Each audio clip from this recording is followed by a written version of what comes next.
Good afternoon. It's Saturday the 5th of April. It's about 1 PM here in Christchurch, New Zealand. So autumn, obviously. The 110 litre wheelie bin there, which is for our green waste and food and grass clippings and that, is just there to show you some scale. So this is the castor oil that now would be getting to... Thank you, aeroplane. There's an aeroplane, obviously.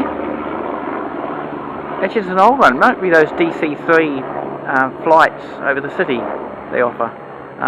But anyway, so it's, as you see, there's a standard 6-foot fence there with 18 inches or 2 feet of lattice on top of it, and the castor oil goes pretty much a metre above that. So this one just sprouted from one that I'd had growing on this front veranda. Several years before, it obviously set a few seeds, and that sprouted right on the edge of the driveway there. I would not have planted it there actually, but it sprouted there the spring of about 18 months ago, and so it's about 18 months old. It did survive last winter, being the warmest winter on record. Suffered a wee bit of frost damage, but it did live. And now look at it. That's certainly probably the biggest one in the centre and south of the South Island, given that the plant's not common here. It is. Does grow freely, I guess, as a bit of a pioneer plant or weed in some North Island areas, but extremely rare in the South Island. And yes, lots of seed heads there. I've picked up the odd seed that's ripened.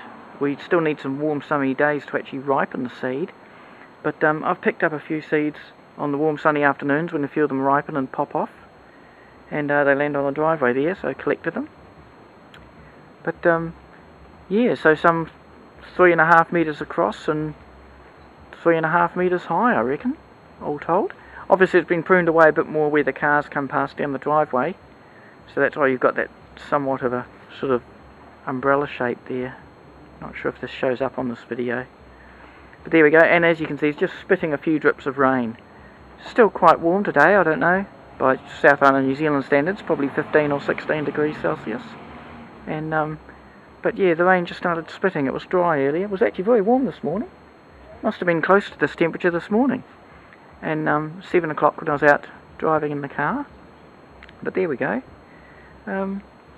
So Ricinus communis, the castor oil plant, from which edible medicinal castor oil can be made, but it does need to be made in a proper fashion, or the result would be poison. So you need to, the medicinal oil is made in a particular way that the poison is left behind, and the medicinal qualities, or the special qualities of the oil, which is, it has some special lubricating functions too for very rare circumstances. I believe it tolerates extremely low temperature compared to other oils, but I'm not 100% sure on that. Okay, that's all. And soon we'll be having some frost, if it's an average winter, and this will die off. And whether it dies back to just the roots and grows back, or whether it doesn't grow back at all, who knows. But or we could have another warmest winter on record, and it may continue to get bigger and bigger, who knows. There we go. This is Catherine in New Zealand, standing in the spitting, just starting to sort of rain. And that's all. See you later.